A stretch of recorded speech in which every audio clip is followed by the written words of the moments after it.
Republic day camp रे ओडिशा रु 127 जन जाउछन्ती नुआ दिल्ली जो ओडिशार पुरी ठू आरंभ करी कोरापुट पर्यंत मालकानगिरी ठू आरंभ करी मयूरभंज पर्यंत अनेक कैडेट्स अच्छन्ती एवं खुशीर कथा 127 जन जो कैडेट्स जाउछन्ती सेतरु 15 जन स्कूल्स रु भी अच्छन्ती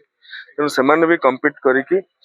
पाखा पाखी 65,000 कैडेट्स मान भितर 127 जन कैडेट को सिलेक्ट करा जायथिला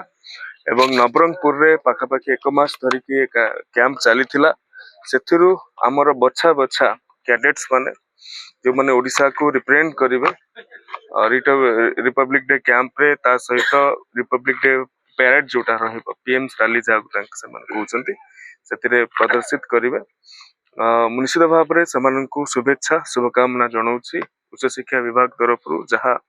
सहयोग करने कथा करा जाइछि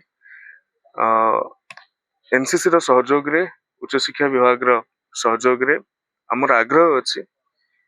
जेते सर्वाधिक कॉलेज स्कूल मानकरे एनसीसी रो अंशीदारिता को वृद्धि करबा पय एबे पाखापाखि 65,000 कैडेट्स हम पाखरे अछंती किंतु आमे जो योजना रे अछु आगामी 2 वर्ष भितर आमे आउ 5,000 कैडेट्स बढ़े पारू 70,000 टार्गेट रे पहुंचबो एवं 2030 सुधा हमर टार्गेट 90,000 अछि एवं 2036 सुधा जते ओडिशा विकसित राज्य रे परिणत हबो 1 लाख कैडेट टार्गेट हमर रही छै एथिपाई मध्य आमे विहित पदक्षेप गुडी ग्रहण करूछु निकट रे मु आम तरफ अनुरोध करा जायतिला 5टी गर्ल्स बैटालियन ओडिशा रे खोलिबा पय सेतिपाई मध्य अनुमति प्रारंभिक भाव में मिल सारी अंतिम पर्यायर अच्छी तेणु एनसीसी रो जहाँ मोटो रही यूनिटी एंड डिसिप्लिन छात्र छात्री समस्त जीवन रे युवपीढ़ी जीवन रे यूनिटी डिसिप्लिन आवश्यकता अच्छी तेणु ये जिते तृणमूल स्तर में पहुंचबो हम देश राज्य से सहायक साब्यस्त गर्ल्स विंग जो खोला हबो को जगह रे कोन ताको लेके किछ स्पेशल प्लानिंग किछ नहीं एबे तो हमर स्पेशल प्लानिंग समिति नाही 5टी जगह आमे सेटा को धार्य करिवु जो जगह गुडी करे धार्य करिवु जो जो जगह गुडी करे एनसीसी रो उपस्थिति कम थिबो सेही जगह गुडी करे करिवु अधिक ट्राइबल अंचल हेले बहुत भलो हेबो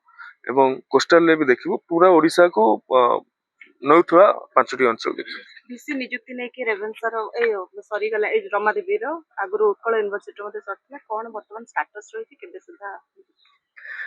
बीसी नियुक्ति निमंते राज्यपाल निर्देश क्रमे सरकार एक निरपेक्ष टीम गठन करिसंती से टीम अनुसार हमर कार्यक्रम चालुछि आमे आशावादी अछु खूब शीघ्र ए कार्य समाप्त हो दुईटा जको फाइनल हे सालानी जो दुईटा रो इंटरव्यू सॉरी लानी उत्कल निरपेक्ष टीम गठन करे आमे बिल्कुल रिक्रूटमेंट प्रोसेस रे इंटरव्यू ही करूना केबे सुधा हबो कारण 17 जते जल्दी हबो अपन जानिबे दैट इज द फास्टेस्ट